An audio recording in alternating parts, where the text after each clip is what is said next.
La Bible en quelques mots partie 1. Salut, arrête-toi 2 minutes et écoute cette histoire. Il était une fois dans un temps où le monde était nouveau, un puissant Dieu créateur qui avait la volonté de donner la vie et la prospérité à ses créatures. Ce Dieu s'appelait Yahvé, et il avait créé l'homme et la femme à son image, pour qu'ils règnent sur la terre et qu'ils la protègent. Mais comme toutes les créations, les êtres humains ont été soumis au choix entre le bien et le mal, et leur choix a fini par les conduire à la solitude et la désolation. Le premier homme, nommé Adam, a été créé dans le jardin d'Éden, un lieu parfait rempli de toutes sortes de plantes et d'animaux, et où Dieu se promenait chaque jour. Il y avait aussi un arbre en particulier, l'arbre de la connaissance du bien et du mal, et Yahvé avait averti Adam qu'il ne devait pas en manger, sinon il mourrait sûrement.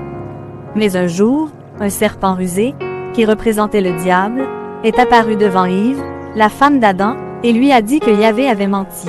« Vous ne mourrez pas sûrement », avait crié le serpent, « mais vous serez comme des dieux, connaissant le bien et le mal. » Tentée, Ève a mangé le fruit de l'arbre, et elle a donné à Adam, qui a également mangé.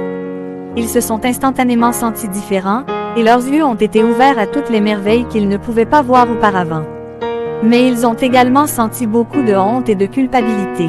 Ils avaient désobéi à leur Créateur. Maintenant, ils avaient peur de Yahvé et se sont cachés dans le jardin. Yahvé est rapidement apparu, réalisant ce qui s'était produit. Il les a maudits pour leur désobéissance, mais il a également eu pitié d'eux. Yahvé a vêtu Adam et Ève de peaux d'animaux et les a bannis du jardin d'Éden, les forçant à travailler dur et à se battre pour survivre. Les descendants d'Adam et Ève, leurs enfants Caïn et Abel, ont également souffert des conséquences du choix de leurs parents. Dans leur jeunesse, ils ont présenté leurs offrandes à Yahvé. Abel, qui était berger, a sacrifié une brebis nourrie au sein de son troupeau, tandis que Caïn, qui cultivait des légumes, a offert des fruits et des légumes de sa récolte. Mais Yahvé a choisi Abel et a rejeté Caïn, dont le front se gonfla de colère. Caïn a tué Abel par jalousie et a été puni par Yahvé de la même manière qu'Adam et Ève. Il a été maudit pour toujours errer sur la terre. Au fil du temps, Yahvé a envoyé des prophètes pour guider son peuple, les Israélites, dans le chemin de la justice et de la vérité. Moïse, l'un des prophètes, a mené les Israélites hors de l'Égypte en esclavage et leur a donné la loi, les 10 commandements. Yahvé a également choisi un roi pour les régner, David, un homme qui avait tenu ses promesses de faire régner la justice et la compassion. Mais les Israélites ont continué de tourner le dos à Yahvé, et il les a punis.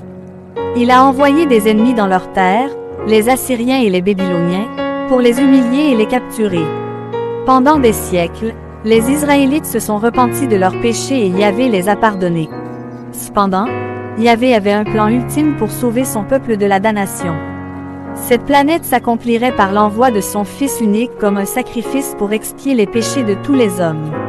Jésus-Christ est né de la Vierge Marie en terre d'Israël. Il a vécu une vie parfaite et a prêché la bonne nouvelle de Yahvé partout où il est allé. Cependant, les autorités religieuses de l'époque se sont inquiétées de son influence et l'ont condamné à la crucifixion. Mais, en mourant, Jésus a offert le rachat à tous ceux qui croiraient en lui et en sa parole. Il est ressuscité d'entre les morts et a vaincu la mort et le péché. Ainsi, tout homme peut avoir la vie éternelle s'il croit en Jésus-Christ et en ce qu'il a accompli. Aujourd'hui, des milliards d'individus croient en Yahvé, en Jésus-Christ et à la divinité du Saint-Esprit. Ils cherchent à plaire à leur Créateur en suivant ses commandements, en aimant leur prochain et en essayant d'être dignes de vivre au paradis qu'il a créé pour ceux qui sont fidèles à sa parole. J'espère que ça vous a plu. N'hésitez pas à liker et à vous abonner. À la prochaine.